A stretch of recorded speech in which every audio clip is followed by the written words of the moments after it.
Jadi apakah madkhal itu? Objektif utama kami ialah untuk menaik tarafkan masyarakat Melayu Islam agar mereka dapat memperkukuhkan amalan dan juga ilmu mereka dan dapat menghayati Islam dengan lebih mendalam.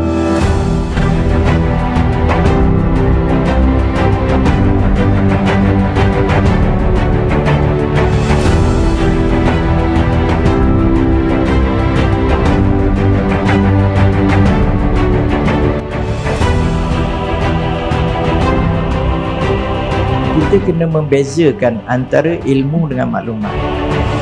Maklumat kita dapat banyak, mana-mana kita boleh dapat, media sosial dan sebagainya. Tapi adakah benar maklumat itu?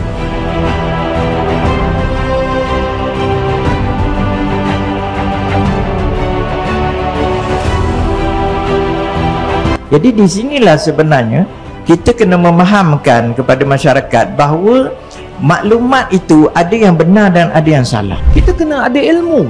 Orang awam pun kena ada ilmu. Baru dia boleh menyampaikan dakwah itu kepada siapa pun, hatta kepada orang bukan Islam. Tambah-tambah kita di negara majmuk.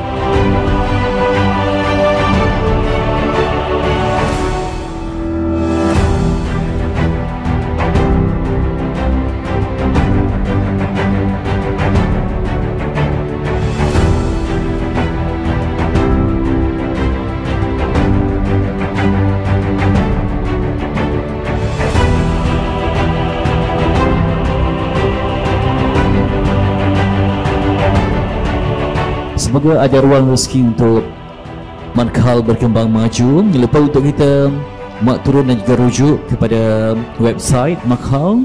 Semoga berkembang insya-Allah menjadi khazanah bangsa yang dihormati.